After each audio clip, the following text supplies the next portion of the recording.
Hallelujah, hallelujah, hallelujah. Hallelujah. प्रभु यीशु की स्तुति हो, प्रभु यीशु की स्तुति हो, प्रभु यीशु की महिमा हो, प्रभु यीशु की महिमा हो, प्रभु यीशु की आराधना हो। प्रभु यीशु की आराधना हो। तो हम पुनः एक बार एकत्रित हुए हैं परमेश्वर का वचन सुनने के लिए। एक आपको मेरी ज़िंदगी एक घटना के बारे में पहले मैं बतलाना चाहती हूँ। जब यहाँ पर साधना चलती थी तब मैं यहाँ पर इंग्लिश की सेक्शन में मैं अपनी साक्षी देती और परमेश्वर का वचन देती थी। और मेरी एक आदत थी कि मैं बाइबल को ऐसे ही थाम के, एक हाथ में माइक पकड़ के दूसरे हाथ में बाइबल थाम के मैं वचन देती थी। अब हुआ क्या, एक बार जब हम ऐसे वचन दे रहे थे, एक ब्रदर जो आगे ही बैठे थे पहले ही पंक्ति पर, और ज़रूर सभी श्रोता जो भी साधक होते हैं ज़रूर देखते हैं हमें, पर मुझे कुछ लगा कि ये भैया मुझे घूर घूर कर देख रहे। मुझे थोड़ा अजीब लगा था उस समय। एनीवेज मेरी साक्षी ख़त्म हो गई, मेरा प्रवचन समाप्त हुआ और मैं नीचे उतर आई। वो ब्रदर मुझे समाप्त होने के बाद पीछे से दौड़े दौड़े आए मेरे पास मुझे मिलने के लिए और मुझसे कुछ कहने के लिए। तो उन्होंने कहा, सिस्टर जी आपने देखा होगा कि मैं आपको देख रहा था। सर वो तो मैंने देखा, पर क्या है, नहीं आपने देखा होगा कि मैं बहुत ही एक टक नज़र से आपको देख रहा था, और मैं आपको नहीं बल्कि आप जिस तरीके से बाइबल को पकड़े थे ना उसको मैं देख रहा था। तब मैंने पूछा क्यों? क्योंकि आप जिस तरीके से बाइबल को अपने सीने से लगा के रखे हो ना, वैसे मैं एक समय बोतल को सीने से लगा कर रखता था। तो मुझे अपनी बीती हुई ज़िंदगी याद आ गई, तो मुझे थोड़ा अजीब लगा। मैंने पूछा, अच्छा ब्रदर? नहीं दीदी आप नहीं जानते, मैं शिप पर काम करता हूँ और गोवा के निवासी हैं। और उन्होंने कहा 11 साल पहले मैं पहली बार डिवाइन ध्यान केंद्र आया था, और उस समय के पहले कि मेरा जो जीवन था वो कैसा था। मैं कमाता था क्योंकि शिप में तो पैसा बहुत मिलता है, पर फिर पीकर उड़ाता। मेरा एक ही जीवन का मकसद था, कमाना, पीना, मौज मस्ती करना, बस यही मेरा जीवन। और मुझे लगता था कि मैं अपने जीवन का मालिक हूँ, मैं अपनी ज़िंदगी के साथ जो चाहे कर सकता हूँ।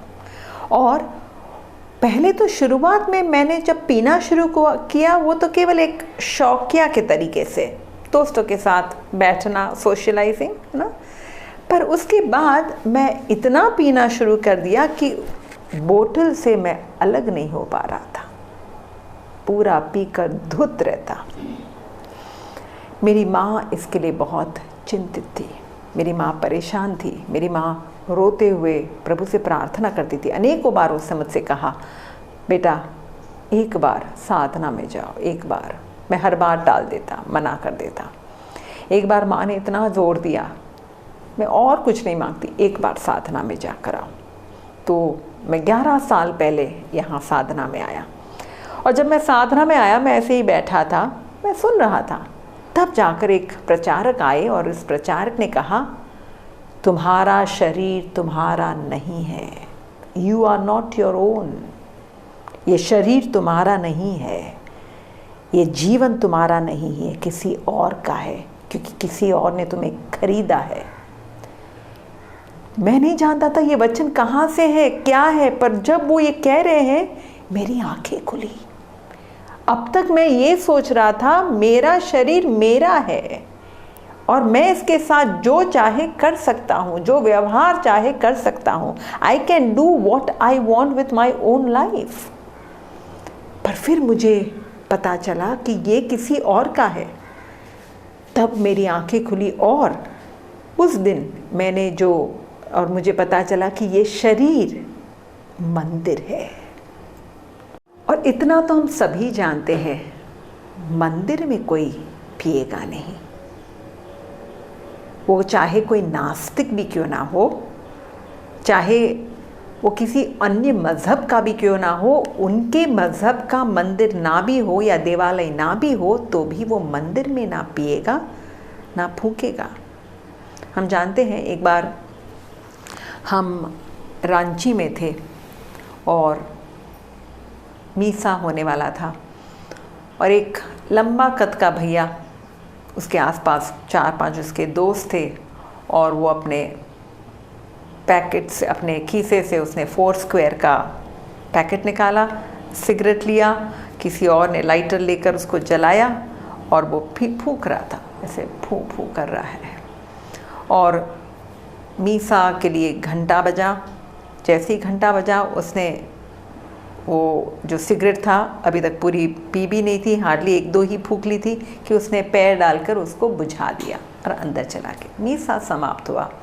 उसके पश्चात हम उस भैया को बाद में मिले और पूछा, आपने जो सिगरेट पीने के लिए निकाली थी, अब उसे पीते पीते अंदर क्यों नहीं गए? आप अंदर भी तो पी सकते थे, क्यों बुझा कर क्यों गए? वही सिगरेट लेकर अंदर जाते। आपको इतना भी नहीं पता कि चर्च में कोई सिगरेट नहीं पीता? वो मुझसे कह रहे हैं। तो मैंने कहा, हाँ चलो, एटलीस्ट आपको उतना तो पता है। हाँ, उतना तो पता ही है ना। आपको, आपका कहने का मतलब क्या है कि उतना तो पता है? तब मैंने उनको कहा, ब्रदर जी, आपको पता है, ये चर्च में आप कहते हो कि नहीं पीते, पर प्रभु कहता है तुम्हारा शरीर मेरा मंदिर है। Hallelujah, hallelujah. तो मुझे सुनने वाले सभी मेरे प्रिय भाई और बहनों, आज हम कुछ अहम विषय पर, इसी विषय पर हम मनन चिंतन करने वाले हैं। और ये दोनों भाई के किस्से जो अगर देखें तो ये एक वचन को प्रकट करता है। नबी होसिया का ग्रंथ अध्याय 4 वचन 6 निकालिए। नबी होसिया का ग्रंथ अध्याय 4 वचन 6। इंग्लिश में ऐसा लिखा है, my people are destroyed due to ignorance. अज्ञानता के कारण मेरे लोग नष्ट हो रहे हैं। ये दोनों भाई इस बात से अवगत नहीं थे कि परमेश्वर का वचन क्या कहता है, वचन की सच्चाई क्या है। हाँ, आज दुनिया में कई ऐसी बातें हैं, उसी को सच मानकर हम चलते हैं, पर क्या ये सच है? तो हमें समझना है, आज हम जो वचन सुनने वाले हैं ये बहुत इतने अहम वचन है कि अगर इन वचनों पर हम उसे अपने ज़िंदगी में उतारें, उसे अपने जीवन में स्वीकारें, तो हमारा जीवन का रुख बदल जाएगा। Our lifestyle will be different. हमारी सोच बदल जाएगी, हमारा रहन सहन बदल जाएगा, हमारा रवैया बदल जाएगा, सब कुछ बदल जाएगा। क्योंकि अगर आपको पता चल जाए कि आप कौन हो, who are you and what are you meant to be. परमेश्वर का वचन कहता है, जेम्स यानी याकूब का ग्रंथ अध्याय 1 वचन 21, ये वचन को हम पढ़ेंगे ज़रूर। ब्रदर निकालिए, जेम्स चैप्टर 1 वर्सेस 21, याकूब का ग्रंथ अध्याय 1 वचन 21 पढ़िए। इसलिए आप लोग हर प्रकार की मलिनता और बुराई को दूर कर नम्रता पूर्वक ईश्वर का वह वचन ग्रहण करें जो आप में रोपा गया है और आपकी आत्माओं का उद्धार करने में समर्थ है। हाँ, वचन क्या कहता है? हमें ईश्वर का वचन नम्रता पूर्वक अपने आत्मा में स्वीकारना है, जो हमारे आत्माओं का उद्धार करने में समर्थ है। हम जब भी वचन सुनते हैं, जान लीजिए, वचन सुनने के पीछे परमेश्वर का एक उद्देश्य है। God is sending forth His word with a purpose. नबी इज़ायास के ग्रंथ अध्याय 55 वचन 10 और 11 में लिखा है कि परमेश्वर की वाणी जो उनके मुख से निकलती है, अपना कार्य पूरा किए बगैर वापस नहीं लौटता। यानी उसका एक कार्य है, वचन के पीछे एक उद्देश्य है, कार्य है। वो कार्य कहाँ होना है? जो सुन रहे हैं उनके ज़िंदगी में कार्य होना है। बोने वाला जब बीज बोता है तो बीज के पीछे बोने वाले की का उद्देश्य क्या है? फसल आए, और वो फसल यानी जिंदगी का परिवर्तन, जीवन का उद्धार, जीवन में शुद्धिकरण, जीवन में पवित्रीकरण। तो हम शायद इन वचनों को अनेकों बार पहले भी सुने होंगे, पर बार वापस सुनने के पीछे हेतु यही है कि हम अपने जीवन का मूल्यांकन करें। कहीं हम भटक तो नहीं गए, कहीं हमारे जीवन में हम समझौता तो नहीं कर रहे हैं, क्योंकि वचनों के साथ समझौता करना यानी आप प्रभु की इच्छा के साथ समझौता कर रहे हैं। हालेलुया। तो हमें ये वचन जब हम सुने तो हमारा मन यही सोच के चले, हाँ मुझे बदलना है। I need to change myself, I need to sanctify myself. मुझे अपने ज़िंदगी को पवित्र करना है। यीशु ने कहा, तुमने जो वचन सुना है जॉन 15:3, उसके द्वारा तुम शुद्ध हो गए हो, यानी वचन के पीछे हेतु है शुद्धि। आमेन। तो हम मैं जब छोटी थी ना, स्कूल से हमें पिकनिक के लिए लेकर जाते थे, और मैं तो बम्बई की रहने वाली हूँ, और बम्बई के पास बम्बई में एक बहुत बड़ा मॉन्यूमेंट है जिसका नाम है गेटवे ऑफ इंडिया। आप जानते होंगे। गेटवे ऑफ इंडिया से एक नाव में बैठकर, जहाज़ में बैठकर हमें एक टापू की ओर लेकर जाते हैं। हमारा पिकनिक वहाँ था जहाँ पर एलिफेंटा केव्स है। I don't know whether you are aware, पर एलिफेंटा केव्स, तो एलिफेंटा केव्स जो है बहुत सुंदर है। अभी तो ऑफकोर्स उसका अलग ही रूप स्वरूप है, और वहाँ के जो गाइड थे हमें बता रहे थे कि 5वीं और 8वीं सदी के बीच में ये इसका निर्माण हुआ है, और बहुत बखूबी से वहाँ पर उन गुफाओं में ये सब यानी खुदाई हुई है, और वहाँ पर काफ़ी हिंदू लोग वहाँ पर उनकी आराधना, स्तुति, प्रार्थना करते थे। वो मंदिर थे, वो केव्स, वो गुफा में मंदिर, उपासना होती थी। तो ये सदियों के बीच में वहाँ के जो भी नागरिक थे, वहाँ के जो भी निवासी थे, वहाँ पर क्या करते थे, वो मंदिर में उपासना करते थे, और यानी हर दिन वहाँ पर आराधना चलती, घंटा बजाने की आवाज़ आती थी, ध्वनि सुनाई देती थी, स्तुति, आराधना, प्रभु का भजन ये सब सुनाई देता था। पर आज अगर आप वहाँ जाए तो आपको क्या मिलेगा पता है? काफ़ी बंदर देखने को मिलेंगे आपको। वहाँ पर काफ़ी सांप रेंग रहे हैं, एकदम अंधकार भरे गुफे हैं, बदबू आ रही है। क्यों? एक समय जिसका इतना जिस जगह की इतनी शोभा थी, आज वो केवल एक पर्यटन का क्षेत्र हो गया है। आज वहाँ पर केवल घूमने के लिए लोग जाते हैं, पर एक समय ऐसा नहीं था। कारण क्या है? कहा जाता है 1500 सदी में पोर्चुगीज़ लोग आए, और वो पोर्चुगीज़ लोग जब आए, हम जानते हैं ना भारत के इतिहास में पोर्चुगीज़ लोग आए, और वो लोग जब आए तब उन्होंने वहाँ की मंदिर की जो देव मूर्तियाँ थी उन सबको ले लिए, और जैसी देव मूर्तियों को पर ले लिया गया, उसे हड़प लिया गया, वो मंदिर बेकार का हो गया, और केवल एक क्या बोलते हैं, खंडर हो गया, निर्जन स्थान हो गया, खंडर हो गया। पवित्र बाइबल में भी एक मंदिर की रचना के बारे में बतलाया गया है। पुराने विधान में हम जानते हैं कि दाऊद जो ईश्वर की मंजूषा के लिए मन में इच्छा रखता था कि मुझे एक मंदिर बनाना है, और उसने जब इच्छा को प्रकट किया तब नाथान नबी ने परमेश्वर का वचन उसे सुनाया और कहा कि तुम ये मंदिर नहीं बांधोगे, बल्कि तुम्हारा बेटा सुलेमान मेरे लिए मंदिर बांधेगा।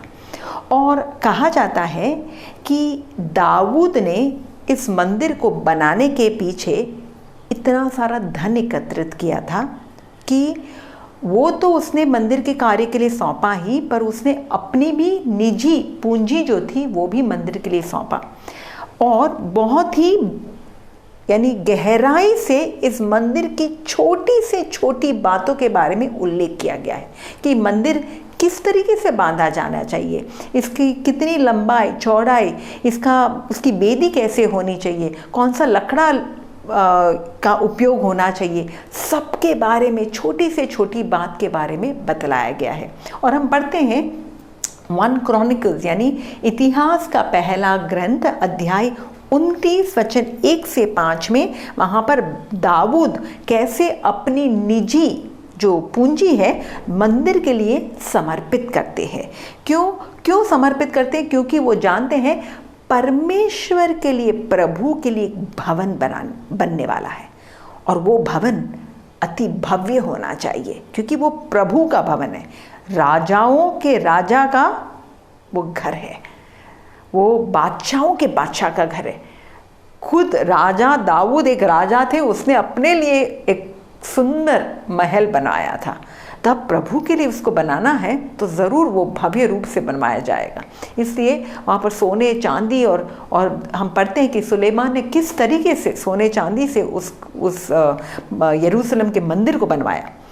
और ये मंदिर यहूदी लोगों के लिए बहुत मायने रखता था, क्योंकि वो मंदिर परमेश्वर की उपस्थिति, और उस मंदिर से ही उनका जीवन पूरा जुड़ा रहता, क्योंकि उस मंदिर में उनके पर्व मनाए जाते, बलि चढ़ाई जाती, स्तुति आराधना होती, उपासना होती, प्रार्थना होती।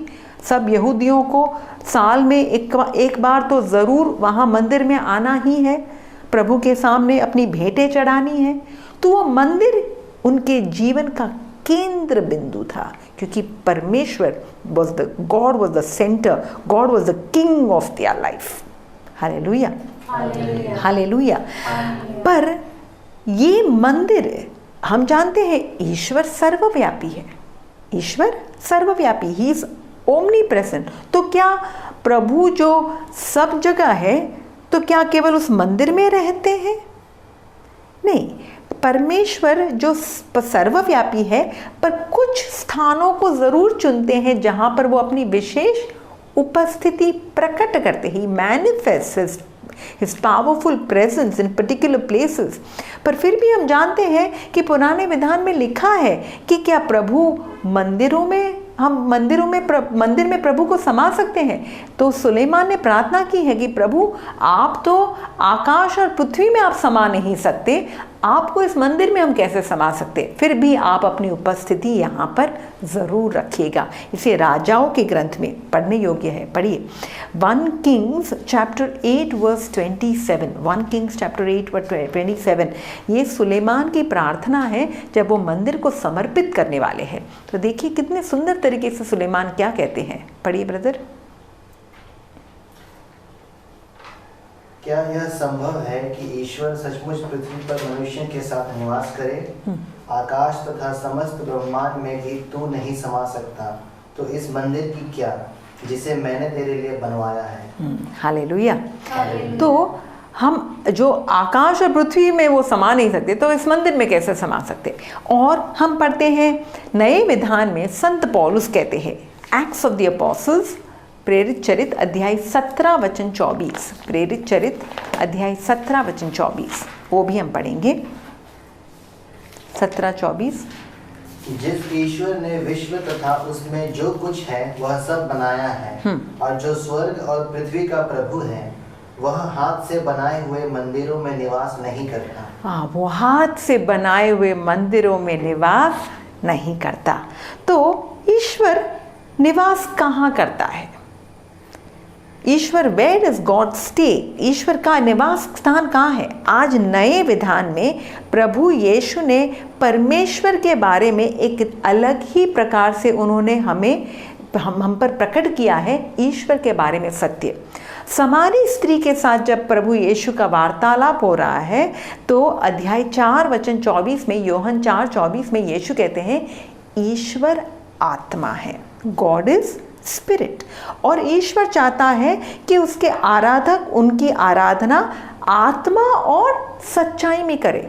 आत्मा और सच्चाई में आराधना करनी है, पर कहाँ करनी है? कहाँ? वेयर? करेंगे कहाँ? आत्मा और सच्चाई में करना है, पर कहाँ? तो प्रभु यीशु उसी के बारे में बतलाते हैं। यूहन्ना के सुसमाचार अध्याय अध्याय 14 वचन 23 में यीशु ने क्या कहा?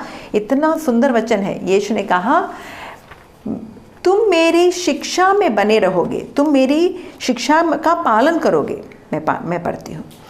ईसा ने उत्तर दिया, यदि कोई मुझे प्यार करेगा तो वो मेरी शिक्षा पर चलेगा और मेरा पिता उसे प्यार करेगा और हम उसके पास आकर उसमें निवास करेंगे। पिता और बेटा, पुत्र कहाँ निवास करेंगे? हम में निवास करेंगे, हम में। और वही अध्याय 14 वचन 15 में यीशु क्या कहते हैं? 16 में, मैं पिता से प्रार्थना करूंगा और वो तुम्हें एक दूसरा सहायक प्रदान करेगा जो सदा तुम्हारे साथ रहेगा। वो सत्य का आत्मा है। इसे संसार ग्रहण नहीं कर सकता क्योंकि वह उसे ना देखता है ना पहचानता है। तुम उसे पहचानते हो क्योंकि वह तुम्हारे साथ रहता और तुम में निवास करता है। तो अब इसके बारे में एक अलग ही प्रकार की प्रभु शिक्षा दे रहे हैं कि अब ये मंदिर कहाँ? मंदिर यरूशलेम का मंदिर नहीं है। इससे सारी स्त्री को कहा, पहले लोग यरूशलेम के मंदिर पर या इस पहाड़ पर आराधना करते थे, पर अब नहीं। अब समय आ गया कि लोग प्रभु की आराधना आत्मा और सच्चाई में करेंगे। वो आत्मा और सच्चाई में कहाँ करना है? हमारे ही भीतर, आपके शरीर में, जहाँ पिता और पुत्र और पवित्र आत्मा निवास करेंगे। पवित्र आत्मा तुम में निवास करेगा और मैं और मेरे पिता तुम में आकर तुम में निवास करेंगे। यानी त्रिएक ईश्वर कहाँ? हमारे शरीर में निवास करेंगे और वहीं पर प्रभु की आराधना करनी है। Hallelujah, hallelujah. So today the world is all about body, physical। आज सब कुछ शरीर पर ध्यान दिया जा रहा है। अगर आप देखिए, कोविड के पहले स्टैटिस्टिक्स ऐसा किया गया था कि the fastest growing industry in the world, कोई अनुमान लगा सकता है?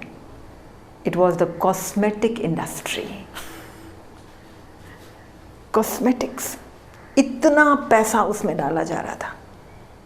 हम यानी आज जो मार्केट में, बाज़ार में जो प्रोडक्ट्स मिलते हैं, हाँ, क्लीनअप के, मेकअप के, इतने सारे। एक समय था कि मैं भी ये सब करती थी, पर मैं कहने का तात्पर्य ये है कि हम इस बाहरी शरीर को सुंदर रखने के लिए कितने सारे सलून और पार्लर्स, और अपने शरीर की तंदुरुस्ती, अपना फिजिक या अपना स्लिम फिगर बनाए रखने के लिए कितने क्लब्स और कितने जिम्स और कितने सारे बॉडी टोनिंग जो क्या बोलते हैं ना, मेडिसिन्स, इतनी सारी चीज़ें आज उपलब्ध है। तो आज हम अपने शरीर की सुंदरता, फिर शरीर का फिगर, फिर शरीर का हेल्थ, हाँ, फिजिकल हेल्थ, इसके लिए तो आज इतने सारे अस्पताल हैं, इतने सारे आज यानी बॉडी चेकअप्स होते हैं। हाँ, low cholesterol food is available, low fat free food is available. इतना सारा आज किस लिए है? शरीर को तंदुरुस्त रखना है, शरीर को सुंदर रखना है, खूबसूरत रखना है। और आज इसी शरीर को और खूबसूरत करने के लिए हम कितने सारे ब्रांडेड क्लोथ्स पहनते हैं। हाँ, इतने सारे रंग बिरंगी और इतने सारे डिज़ाइनर क्लोथ्स, ये सब क्यों है?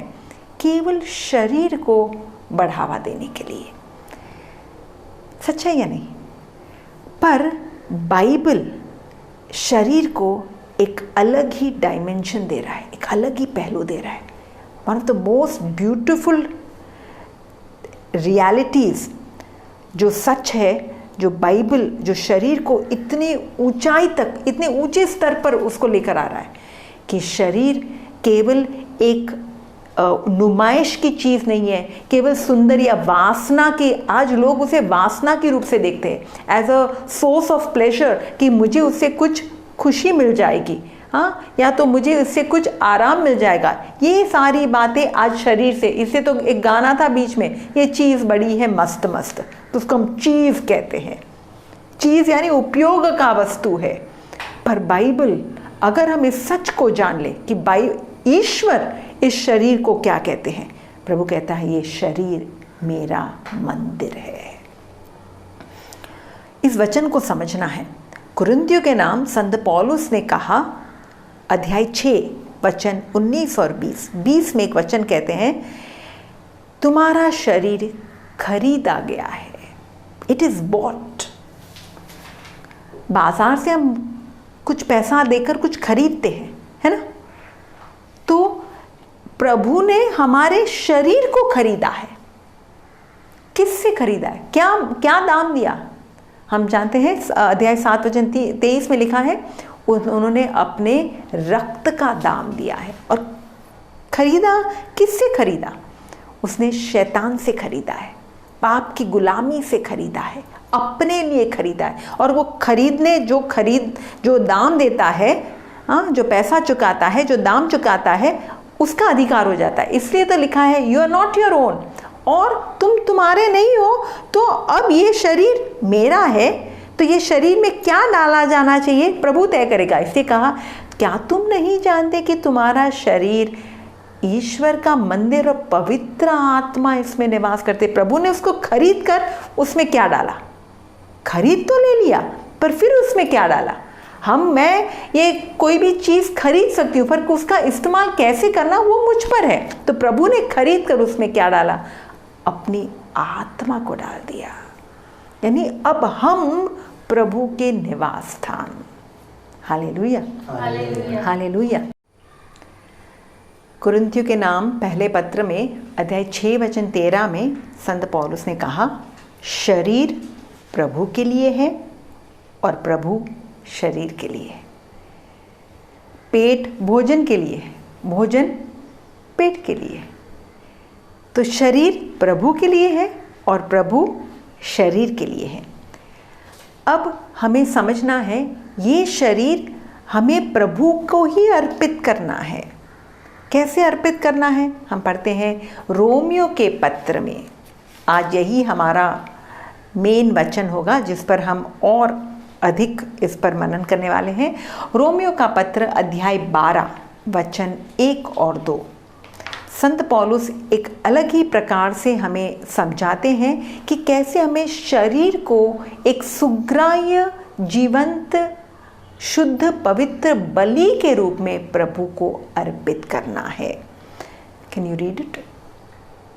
अतः भाइयों, मैं ईश्वर की दया के नाम पर अनुरोध करता हूँ कि आप मन तथा हृदय से उसकी उपासना करें और एक जीवंत, पवित्र तथा सुग्राह्य बलि के रूप में अपने को ईश्वर के प्रति अर्पित करें।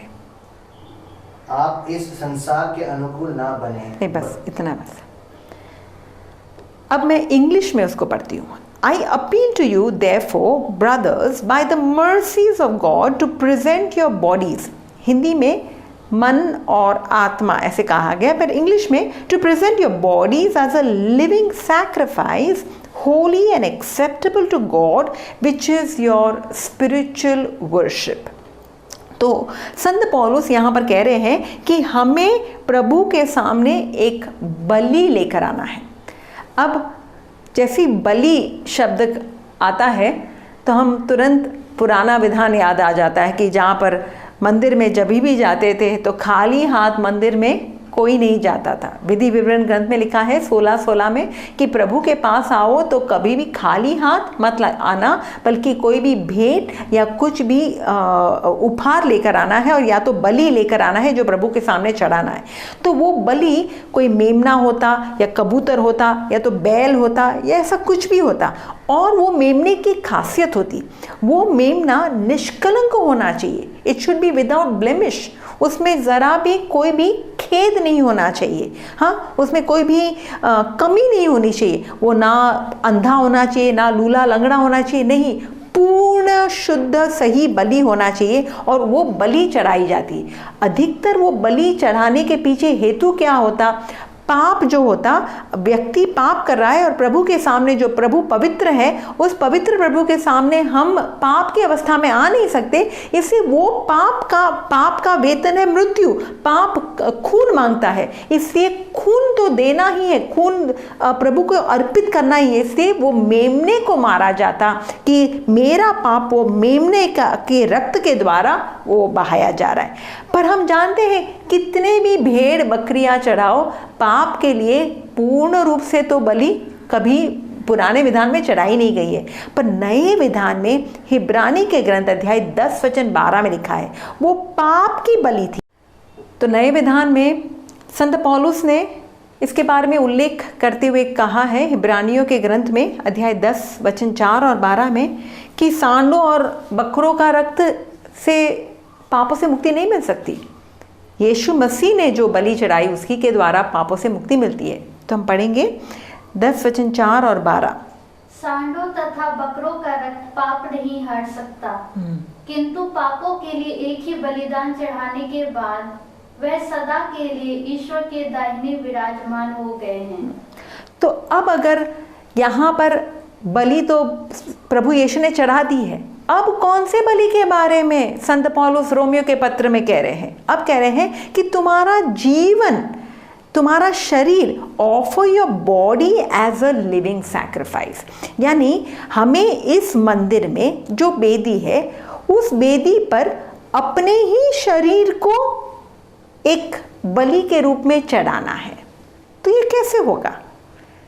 हमारा शरीर जो मंदिर है वहां पर बलि तो चढ़ानी है। बलि ये पाप की बलि नहीं है, ये पाप के लिए बलि नहीं है, पर प्रभु के सामने हमें बलि के रूप में आना है, जरूर आना है। हमें कुछ ना कुछ अपने बलि में कुछ काटा जाता है, बलि में कुछ मारा जाता है, खून बहाया जाता है। तो यहाँ पर हमें बलि चढ़ानी है। किसकी?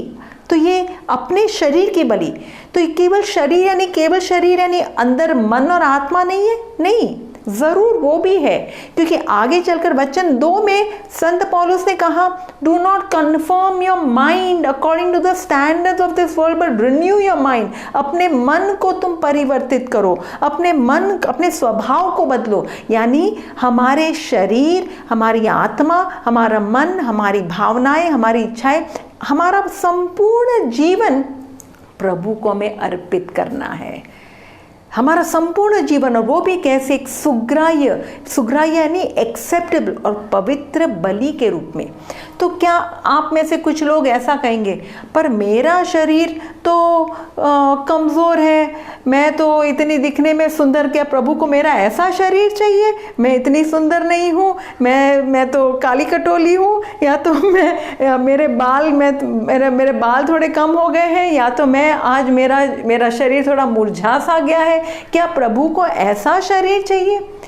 संत पौलुस वहाँ शरीर के बारे में नहीं, बल्कि शरीर के द्वारा जो कार्य हो रहा है उसके बारे में कह रहे हैं। हम शरीर नहीं है, हम एक आत्मा है जिसको एक शरीर दिया गया है।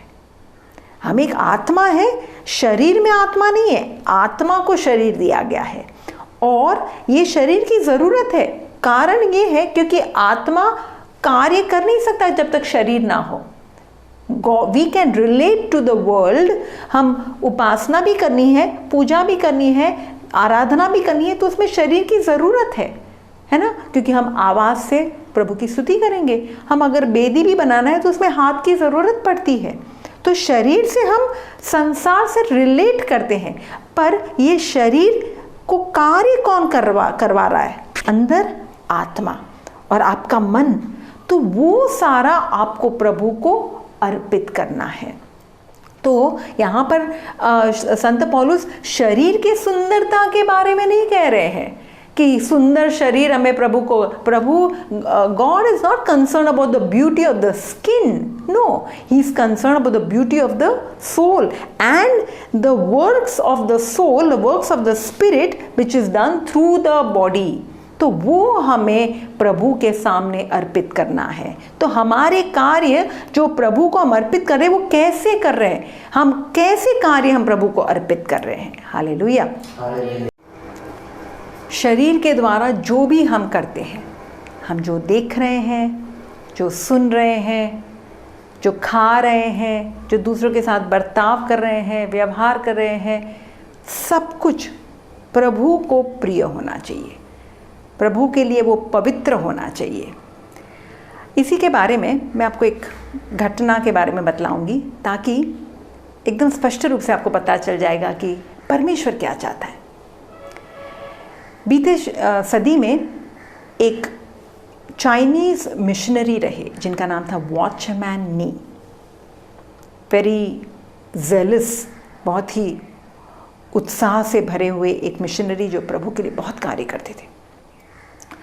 और उनकी ज़िंदगी के गाथा में एक ऐसी घटना आती है कि वॉचमैन नी एक बार मुसाफरी कर रहे थे, और मुसाफरी करते समय वो ट्रेन में थे, और उनके कंपार्टमेंट में वो एक ओर बैठे थे और बाइबल पढ़ रहे थे। उन्हीं के कंपार्टमेंट में 3 जवान व्यक्ति भी मुसाफरी यात्रा में जुड़े हुए हैं। अब ये तीनों जवान, क्योंकि ट्रेन बहुत ही धीमी रफ्तार पर चल रही है, बहुत ही समय लगा रहा है, तो ट्रेन में समय कैसे बिताना, उस समय तो स्मार्ट मोबाइल थे नहीं ना, तो कैसे लोग समय कैसे बिताएंगे। तो उन्होंने वो सोच रहे थे चलो हम ताश खेलते हैं। अब ताश खेलने की किसी ने बात तो छेड़ दी, पर हुआ क्या, ये तीनों जो जवान थे उनको ऐसा ताश का कोई भी खेल नहीं आता था जो अकेले अकेले खेला जाए। केवल जो जोड़ों में खेला जाता है वैसा ही खेल आता। अब है तो 3, अब एक जोड़ा बनाने के लिए और एक व्यक्ति बंदे की ज़रूरत पड़ेगी। तो उन्होंने सोचा क्यों ना हम इस सज्जन आदमी से भी कह दे कि आप भी हमारे साथ ताश खेलने में आ जाए। वो नहीं जानते थे कि वॉचमैन नी कौन है, उनके बारे में कुछ नहीं, केवल यात्रा कर रहे हैं तो चलो हमारे साथ आप भी हमारे साथ ताश में जुड़ जाइए। ऐसे करके तीनों भाई, ये तीनों जवान गए वॉचमैन नी के पास और कहा, महाशय अगर आपको एतराज़ ना हो आप हमें थोड़ा मदद कीजिए, आप भी हमारे साथ खेल में जुड़ जाइए, तो समय भी बीत जाएगा और हम मज़ा भी ले लेंगे, अच्छा होगा आपके लिए भी और हमारे लिए भी।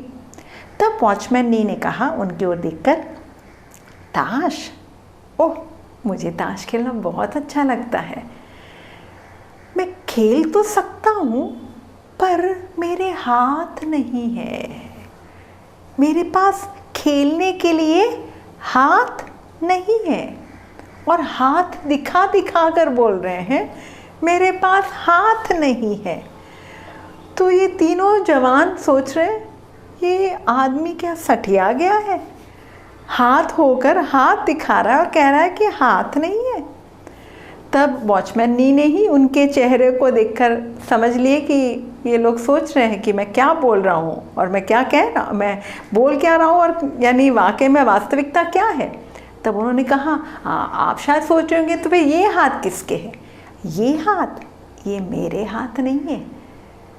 तो और भी उनको ताज्जुब लगा, ये आपके हाथ नहीं है, आपके शरीर से जुड़े हुए हैं तो आपके हाथ नहीं है। नहीं, ये हाथ मेरे नहीं है, ये हाथ तो मैंने किसी और को समर्पित कर दिए हैं। जब मुझे पता चला कि मेरे मालिक ने अपने हाथ फैलाए मुझे जीवन देने के लिए, तब मैंने अपने हाथ उसको समर्पित कर दिए। अब अगर इन हाथों का इस्तेमाल मुझे ताश के लिए करना है तो मुझे अपने मालिक से पूछना होगा, मुझे अपने मालिक से अनुमति लेनी होगी। क्या आप चाहते हो कि इन हाथों का मैं इस्तेमाल करूं ताश खेलने के लिए? तब वो पूछने लगे आपके मालिक कौन है? ओह, वो तो मैं बताना ही भूल गया। अच्छा, मैं बताता हूँ। और उन्होंने यात्रा के पूरे समय में यीशु के बारे में बतलाया। अंत में जब उनको पता चला, ये तीनों जवानों को पता चला किस तरीके से वॉचमैन नी ने अपना जीवन प्रभु को अर्पित किया है और अब किस तरीके से प्रभु के लिए जी रहे हैं, उनके अंदर भी वो प्रेरणा जागी कि हमें भी अब यीशु के लिए जीना चाहिए। और कहा जाता है कि यात्रा समाप्त होने पर ये तीनों जवान अपने जगह जिस मुकाम पर उन्हें जाना था वहाँ नहीं गए, बल्कि वॉचमैन नी के पीछे हो लिए और उन्हीं के साथ वो मिशनरी कार्य में जुट गए। हालेलुया। हालेलुया। इसी को कहते हैं बलि चढ़ाना। इच्छा है ताश खेलना, पर प्रभु मेरा नहीं चाहता, मेरे प्रभु को वो प्रिय नहीं है, मेरे प्रभु को वो सुग्राह्य नहीं है, इसलिए वो मैं नहीं। तो बलि में उसने अपनी इच्छा को खत्म किया है। तो इसलिए संत पौलुस कहते हैं रोमियो के पत्र में अध्याय 6 वचन 13 में, पढ़ेंगे वो वचन। आप अपने अंगों को अधर्म के साधन बनने के लिए पाप को अर्पित नहीं करें। आप अपने को मृतकों में से पुनर्जीवित समझकर ईश्वर के प्रति अर्पित करें और अपने अंगों को धार्मिकता के साधन बनने के लिए ईश्वर को सौंप दें। अपने अंगों को धार्मिकता के साधन बनने के लिए ईश्वर को सौंप दे। ये शरीर में अनेक अंग है। जब हम कहते हैं कि पवित्र आत्मा इसमें निवास करते हैं, ये प्रभु का मंदिर है, यानी मंदिर का हर एक भाग पवित्र होना चाहिए। क्या केवल वेदी पवित्र होना चाहिए और दूसरी जगह कूड़ा कचरा? नहीं। मंदिर में हम जब जाते हैं हम चप्पल बाहर उतार कर आ जाते हैं। क्यों? ताकि मंदिर में गंदगी ना हो, मंदिर को अस्त व्यस्त नहीं हो सकता। वैसे ही पूरे शरीर में हम आंखों से क्या देख रहे हैं, हम कानों से क्या सुन रहे हैं, जबान से हम क्या बोल रहे हैं, हम दिमाग से क्या सोच रहे हैं, हमारे हाथ किस चीज़ को छूते हैं, हमारे पैर किस जगह पर जाते हैं, सब कुछ मायने रखता है। क्योंकि सब में प्रभु के लिए ये शरीर अब हमारा नहीं है, ये शरीर प्रभु का है। You do not belong to your own self. You do not belong. That's why you have to glorify God in your body. ईश्वर की महिमा कहाँ पर? इस शरीर में, यानी शरीर के प्रत्येक अंग में प्रभु की महिमा। इसे संत पौलुस ने कहा कुरिन्थ के नाम पत्र में 10:31 में, तुम जो कुछ भी करो, खाओ या पियो, वो किसके लिए? प्रभु की महिमा के लिए। तो क्या जाम पीने से प्रभु की महिमा होगी? हाँ, चीयर्स और प्रभु की जय हो, ऐसा होगा? नहीं। जो प्रभु को कभी भी, जो पवित्र नहीं है और जो प्रभु को एक्सेप्टेबल नहीं है, उसमें कभी प्रभु की महिमा हो नहीं सकती। तो शरीर में प्रभु की महिमा करनी, यानी प्रभु के वचनों के द्वारा या प्रभु के राज्य के अनुसार जो बातें हैं वही हमारे शरीर में होना चाहिए। यानी मेरी सोच, मेरी बोली, मेरे कार्य, मेरा व्यवहार, सब कुछ पर मुझे ये देखना होगा, मुझे तोलना होगा, क्या मेरे ईश्वर के लिए सही है। हम वेदी में जब मीसा चढ़ाते हैं तो फादर जी वो चैलिस लेते हैं ना, प्याला, वो चैलिस में हम क्या डालते हैं? अंगूरी डालते हैं, और वो अंगूरी आगे चलकर प्रभु यीशु का रक्त बन जाता है। वो है तो एक कप ही है, पर उस कप में, उस प्याले में, उस कटोरे में आप कोक डालेंगे या आप वाइन यानी अल्कोहल या शराब डालेंगे? नहीं। क्योंकि वो जो प्याला है, वो जो चैलिस है, वो अलग किया गया है। किस लिए? पवित्र कार्य के लिए। आप इसमें जो जी चाहे नहीं डाल सकते, क्योंकि वो केवल एक पवित्र कार्य के लिए अलग किया गया है। अब प्रभु कहता है ये तुम्हारा शरीर, बल्कि माँ के गर्भ में मैंने तुम्हारे शरीर को बनाया और मैंने उसे अलग किया है। I've consecrated it for myself। और जब हमारा बपतिस्मा होता है, पवित्र आत्मा हमारे अंदर आते हैं, तो पवित्र आत्मा इस पर अधिकार लेते हैं। इसे पवित्र आत्मा इसके मालिक है, इसके वही उन्हीं को पूछ कर सब कुछ करना। तो यही तो हमारी बलि होगी कि हम अपनी इच्छा अनुसार नहीं, ईश्वर जो चाहता है वैसे ही होगा। So we cannot do anything। हम आज क्या पढ़ते हैं, हम आज क्या देखते हैं? आजकल कई जवान बच्चे हैं जो नेट में जो आएगा देख लेंगे, जो कोई भी पिक्चर देख ले, कोई भी यूट्यूब में जाएंगे। क्या ये सही है? इसे हमें जो एक एक बात पर, और ये समझ लेना, जब मंदिर होता है एक बिल्डिंग, आज कई सारे, ये भी एक बिल्डिंग है। हाँ, वैसे बिल्डिंग कई इमारतें कई प्रकार की होती है। ऑफिस का बिल्डिंग अलग होता है, सिनेमा घर भी होता है, शराब खाना भी होता है, पर मंदिर है वो अलग ही है। मंदिर में वो कार्य नहीं हो सकता जो शराब खाने में होता है। हो सकता है, या तो वैश्या के घर पर होता है, हो सकता है नहीं। अब ये भी समझ लेना, ये मंदिर केवल एक दिन के लिए नहीं होता है। आज कई है पवित्र कब होते हैं? इतवार, हर इतवार को वो पवित्र हो जाते हैं, यानी उनके लिए ईश्वर इतवार का ईश्वर है। फिर सोमवार से शुक्रवार जो जी चाहे करते रहो। No, you are a temple of God and 24/7 24 घंटा 7 दिन आप मंदिर हो। पर क्योंकि पवित्र आत्मा, आप इस बात पर थोड़ा मनन करें, ईश्वर स्वर्ग और धरती का जो मालिक है वो आपके अंदर निवास कर रहा है। जो स्वर्ग और धरती जिसको समा नहीं सकती वो अब आपके अंदर है। Holi spirit, the third person of the Trinity is in you, he is living in you. And wherever you go, आप बाथरूम में जाओ, आप यात्रा पे जाओ, आप अकेले रूम में रहो, कंप्यूटर के सामने हो, सब समय पवित्र आत्मा है। इसे तो कहा जाता है पवित्र आत्मा को मत दुभाओ। आज हम अनेक लोग पवित्र आत्मा को दुभा रहे हैं क्योंकि हम अपने इच्छा अनुसार, पवित्र आत्मा की इच्छा अनुसार नहीं बल्कि अपनी इच्छा अनुसार हम कार्य कर रहे हैं। हमारे संबंध, हमारे रिश्ते, हमारी बोली, हमारा चैटिंग, मोबाइल पर किन से बातें करते हैं, हम क्या देखते हैं, सब कुछ पर हम इस पर ये भी पवित्र आत्मा ये भी हमें पूछना है। हमारे कपड़े, हमारा पहरवेश, जो संसार, इससे तो अगला वचन क्या कहता है? दुनिया के अनुसार तुम अपने आप को मत ढालो। दुनिया के तौर तरीके तो कैसे भी होंगे, हाँ फैशन ऐसा है, ऐसे बाल बनाओ, ऐसे टाइट कपड़े पहनो, हाँ ऐसे अपने शरीर को दिखाओ ताकि तुम और आकर्षित लगो। क्या ये शरीर दूसरों को दिखाने के लिए, ये कोई आकर्षण का कोई ये वो मॉडल है क्या? हालेलुया। इसलिए हमें समझना है कि संत पौलुस जब ये कह रहे हैं अपने शरीर के जो भी अंग है उसको धार्मिकता का साधन बनना है, यही सच्चा हमारा बलिदान है। एंड दिस इज, यही आध्यात्मिक हमारी आराधना है। मैंने कहा आत्मा और सच्चाई में आराधना करनी है, कहाँ? ये सारी आराधना है। जब जब मैं अपने मन को काबू में रखती हूँ पवित्र आत्मा के द्वारा, वो आराधना, वहाँ वॉचमैन नहीं जो कर रहे थे वो प्रभु की आराधना कर रहे थे। जब प्रार्थना कर रहे तभी आराधना है, वैसे नहीं। आराधना यानी हम केवल चर्च में जाकर प्रभु की स्तुतिगान करते आराधना है, नहीं। मैं बंद कमरे में रहकर भी, मैं कंप्यूटर के सामने, मैं मुझे पता है मुझे ईश्वर को जो प्रिय है वो मैं कर रही हूँ, वो आराधना है। Hallelujah, hallelujah. और ठीक उसके साथ अगर मैं मंदिर हूँ तो मंदिर, मेरा पड़ोसी वो भी मंदिर ही है।